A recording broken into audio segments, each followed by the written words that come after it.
So we are here talking about growing local and regional food systems for community and climate. Up here on stage with me, I have Cassandra Lewis. I have farmer Elizabeth Collins of Otter Creek Farm / Graceful Acres from New York. I have Assemblywoman Donna Lupardo of the 123rd Assembly District here in New York as well. And I have farmer Bruce Howlett of Bobolink Farm in Vermont.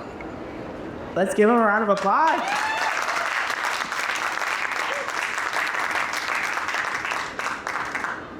This first question is for you, Elizabeth, and maybe you can help set the stage a little bit for the audience so that they understand what we're talking about here. So you spent years searching for local and healthy food, which brought you to taking matters into your own hands. You started growing your own food, which is not easy to do. I've tried to grow things besides tomatoes, and it's actually very challenging. What was this process like for you, realizing that you had the power to develop a food system that you believed in? That's a really big question. We've got time. Okay. So it was incredibly empowering because searching for good food, and that really for me, growing food is meats. Healthy, grass-fed meats, ethical meats. So that was my challenge of going to a grocery store, reading a label, and trying to figure out what I'm actually purchasing. Then going to farmers markets and looking, and then actually finding out that what I thought I was purchasing wasn't what I wanted, and not at the standard that I wanted it as. So when I made the decision to start farming, it was really all about just being able to take care of the animals properly and the land properly, and not have to worry about spending all my time understanding labels and what I should or shouldn't do.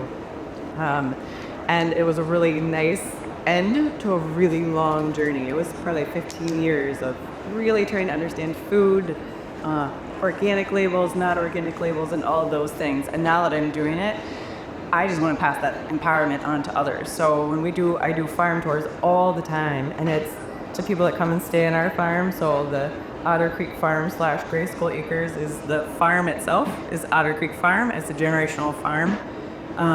Owned in my farm, had the 5th generation farmer.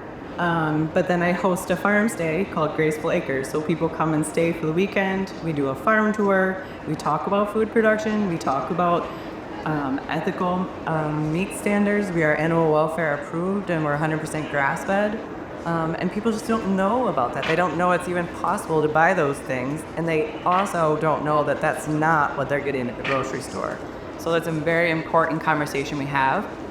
And all I want to pass on is for them to go home and make whatever decision they need to do for their own food choices, but I want to empower them as a consumer. We can make changes with our food dollars and our money that we spend. So if you come at food with an environmental issue or an animal issue or a health issue, put your money where your passion is and change it and invest in I feel like our meat, you're investing in the environment because we're based in soil and grass, your animal welfare, and then human nutrition because you're the most healthy, nutrient-dense meat possible. So I felt the empowerment, and now my job is to pass on that empowerment to all food eaters. So. One thing I want to ask you, because I'm sure that when you first started on this adventure, there's a lot you don't know, right? And I'm sure that along the way you met a lot of really impactful farmers, folks who helped you out. What has that community building process been like, both in terms of you getting access to a community, but then also building a community around your own farm? Great. So when I first moved to New York State, I moved here as a person with an interest in food and wanted to get involved in food, but didn't have a background in food. So I was like, how do you do this? And I thought about doing an internship, but probably at the time I was 35, and most interns are 25. And I had just recently gotten married, and I was like, I don't think it's a really good idea for me to go and intern on a farm for 6 months. So I had to find it in a different way, and I actually took a job as operations manager, then executive director of a grass-fed beef cooperative, thinking being on the outside was great. So I worked for about 100 farmers in New York State, helping them market their grass-fed beef. That was huge for me because I didn't know this was my path. I did not know I was going to need to produce my own food or wanted to do that. So for me, it was just like, how do I get involved?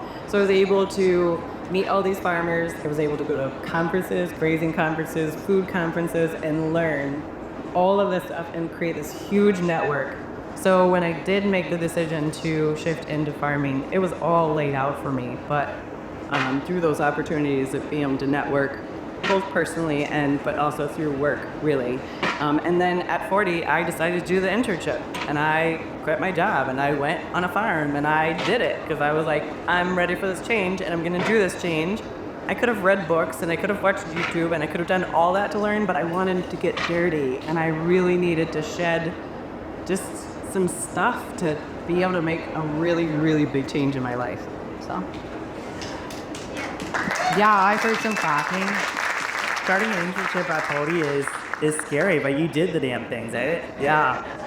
Bruce, I want to ask you about this idea of community wrapping around farms. You come from a family of dairy farmers, and now you co-own a grass-based livestock and maple operation in Vermont, and it's been described that your farm functions as a hub for the local community. Can you tell me a little bit about how your farm has become a hub? Well, it isn't so much a financial hub as it's a community hub in a different way. We don't do events. We don't have people. But what we do have is that we have our farm in an area that was neglected. The farm was derelict when we took it over, and so we generated a lot of community interest and community support just by cleaning the place up and turning it into something productive. And so people stop by and talk to us, and that by itself, just the picking up the place made us a focal point for our community. And we're just outside of Montpelier, Vermont, which is, a quasi-urban center by Vermont standards. It's a large town, really, but it is a concentration of people. And so our town is actually we call it farming in suburbia, but it's not technically suburbia. It's really rural residential, but it's different than when I grew up on a dairy farm and we were actually in a rural area. And to me, the difference is that in rural area, people are working at home or in their area. In rural residential area, people are working somewhere else. And it's still their community, it's part of their community, but their economic life is based somewhere else. And so that gives you a different sort of tie to your community. And we also have, of course, our markets. Everything that we sell to local customers through a couple of small markets, through our kitchen. Basically, people show up and buy stuff. And we've been selling recently a lot of live animals to people for immediate slaughter, and that has brought in a whole different community. It's made us known to the new American communities of various kinds of Vermont, some from Africa, some from Afghanistan, Bosnians. And so they are a community themselves, and then we're a place that they come. So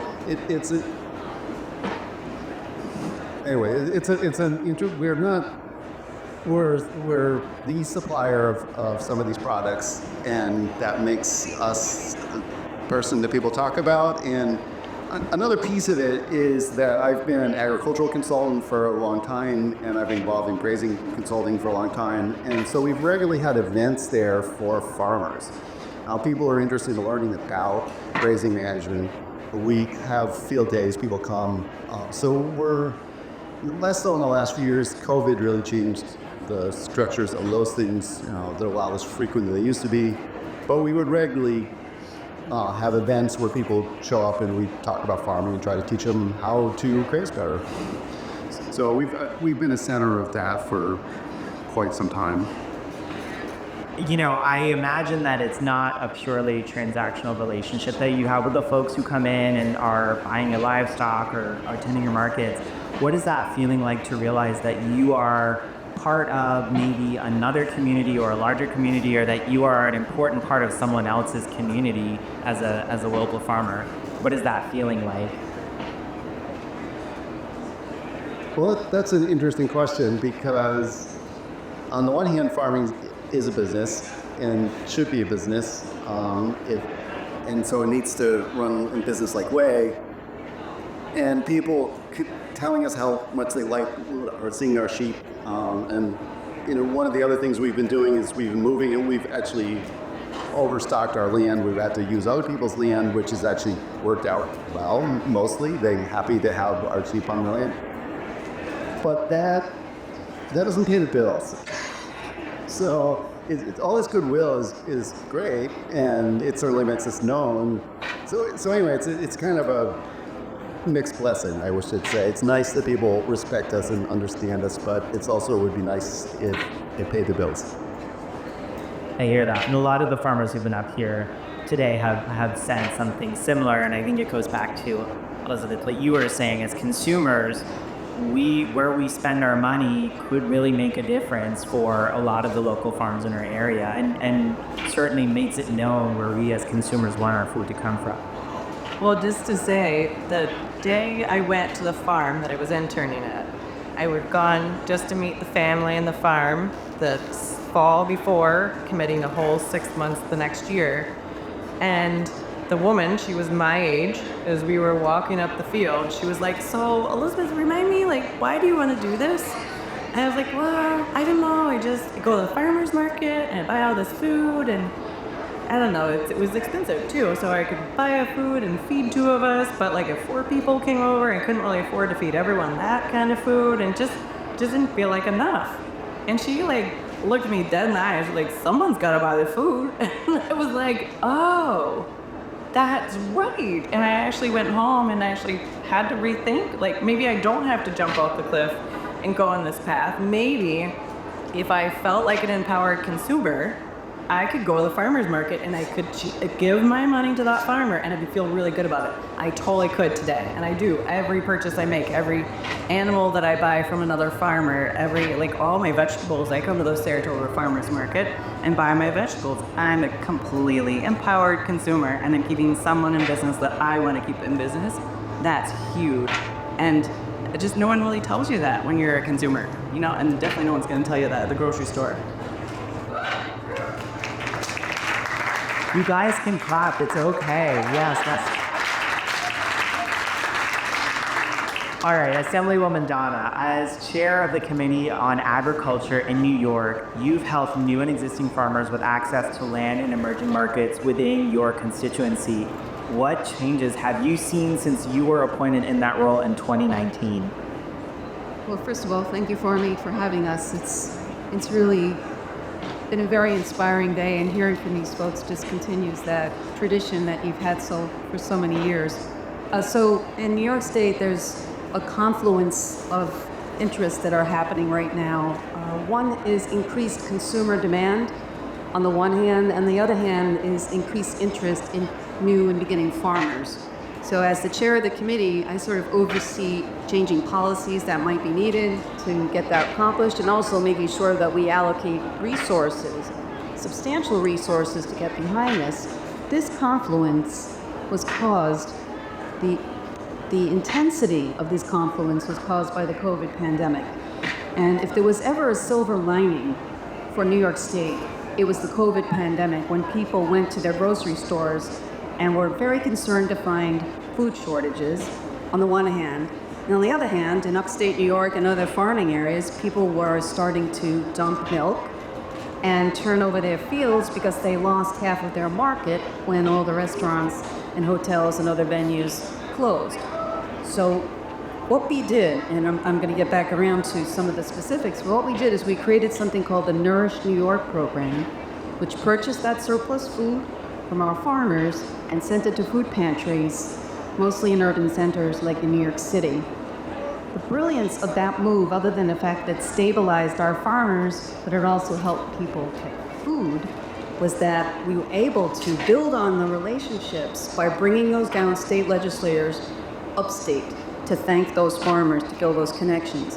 So as a result of that, we've been very successful in putting new resources behind the Beginning Farmers Fund. Something really exciting here called the Farmland for a New Generation, where we have navigators who are matching up. It's a matching system between farmers who may be retiring, want to keep their farm in production, matching them up with a young farmer, and then standing that up with grants and assistance for those new farmers. So lots of interest from consumers, as if to say, where are the local foods? Building up urban agriculture, farm markets, the infrastructure that was needed. Now, I'll add one thing. In urban centers like mine, by the way, I'm the first ag chair, the first woman ag chair in the assembly, and I'm the first ag chair to represent mostly eaters. I have very few farms, so to come in with the eater perspective has been different, and I think it has helped, perhaps help me have a larger perspective, a bigger picture, so to speak, on how to put these pieces together.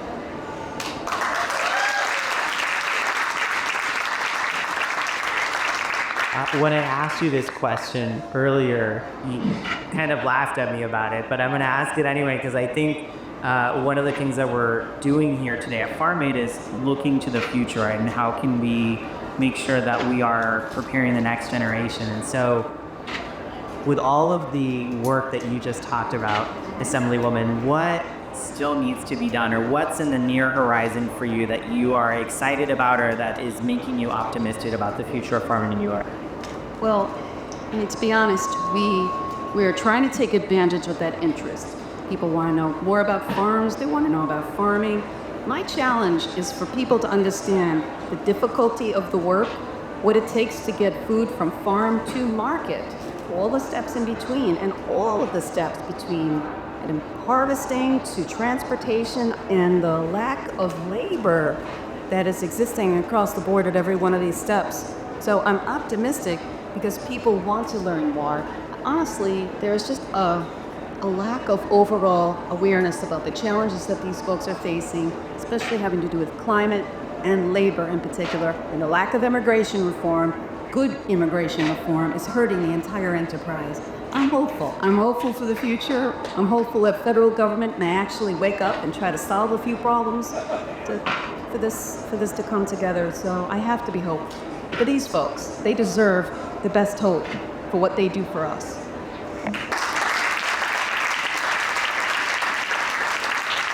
Cassandra, I saw you nodding your head at that last comment. Share your thoughts with me. So I've spent the better part of the last 12 years struggling as a musician, independent musician, and in order to continue doing the thing that I love, I had a lot of side jobs and did farming as one of them. I was a cannabis farmer. I've also been a food farmer, sheep farmer, grew up in a farming community, and so it's been really a part of my life, my entire life, and it's almost like I've taken this almost impossible route as a musician to jump up in the world high enough that I could afford to be a farmer again, ironically. So I made it part of my mission to try and raise awareness about how difficult it is to bring community access to farms and to musicians as well, and it sort of ties together in a beautiful way because it's been like I was mentioning earlier, I performed earlier, and it's sort of indivisible from the dawn of time. Agriculture and music have been tied together,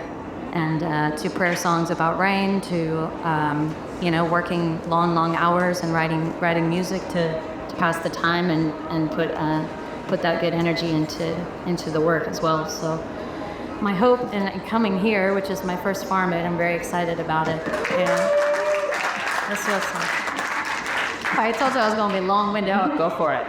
Just wind me up. No, but I really care about it. I mean, this is. I don't care so much about the stardom or any of that. It's really a means to create those connections that are necessary to keep all of these independent farms that have held me and fed me and given me a place to perform and a place to sleep and eat outside of the bar scenes and the $50 bar tab or nothing. And I've just seen so many of my friends and musician, artists, sensitive type people just get eaten alive by this industry, and I myself, it was really difficult for me. My farm burned down in Mendocino wildfires and made me homeless. And then I was actually, who took me in, but an independent farm owner in Mendocino called Fortunate Farms, and showed me what they were doing to regenerate the soil and to give land back to the indigenous that were there, and sort of rejuvenated my spirit in connecting those two things. So, we can touch more on that, but ultimately, I think it's extremely necessary to make this connection and keep it alive, because it will bring that fresh energy and all the youth that need to come up and put their hands in some dirt, touch some grass, and get out of a comment section and like start growing and building maybe like an international cooperative for touring musicians to sort of have a more grounded route that they can share in farming and community, and hopefully bring some of the big money into it too, and to create grant programs for urban programming, and bring people from the cities too to come out and have a reason to. Music can definitely do that, I think. Absolutely. So we've talked about the importance of consumers using their dollars to support farmers. And I'll actually start with you, Cassandra, for this next question. What other ways can we as a community, because you all are now part of this community, because you all came in here and sat down and are learning from our panelists, what are the other ways that we could wrap around as a community, family farmers, beyond just where we're spending our consumer dollars? So I spend a lot of time thinking about this exact thing, and it does sometimes come down to privilege, your level of income or access, and part of the mission for me is to take anyone from let's say Willie, how he's using his privilege to raise awareness and bring a little bit more access. Trying to switch mics for a second. We should be all right now.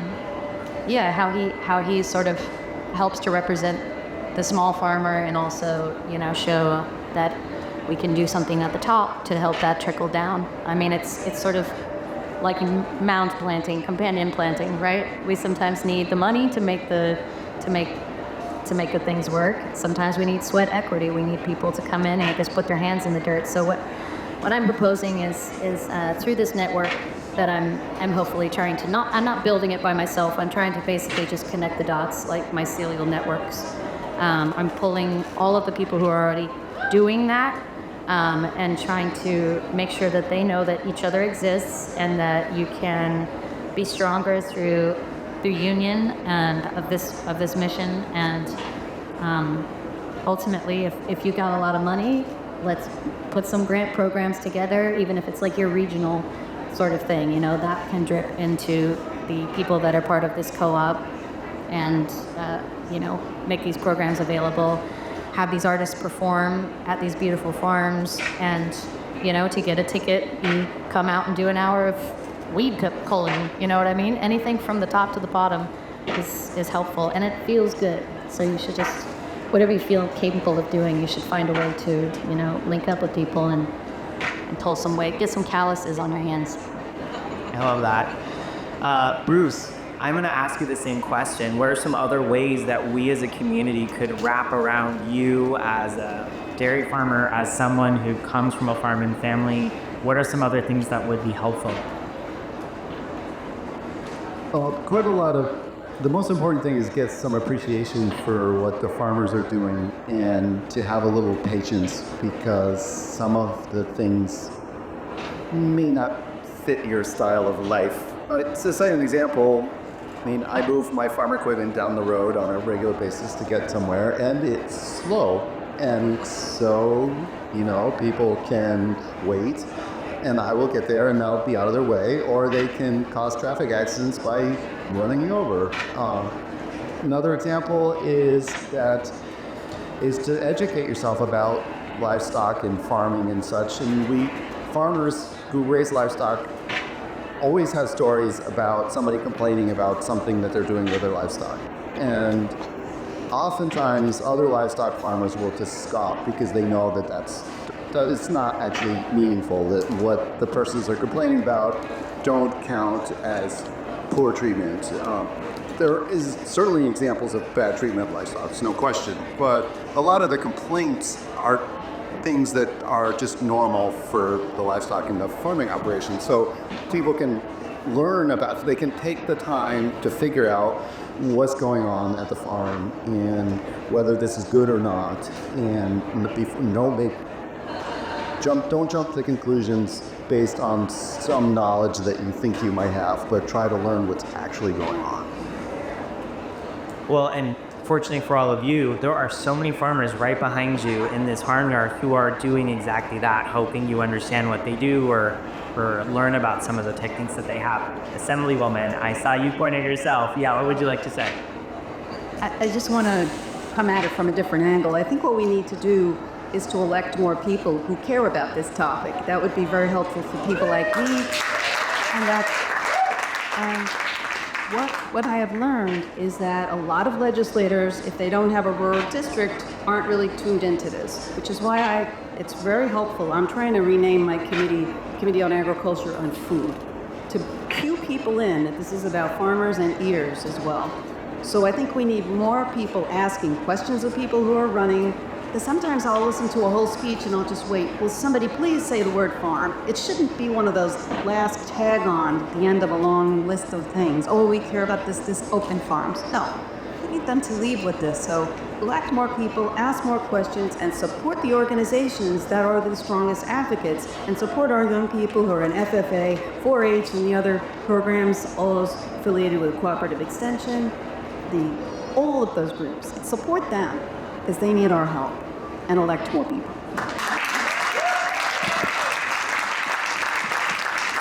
Elizabeth, what about you? How can this community wrap around you? I mean, really everything that everyone said.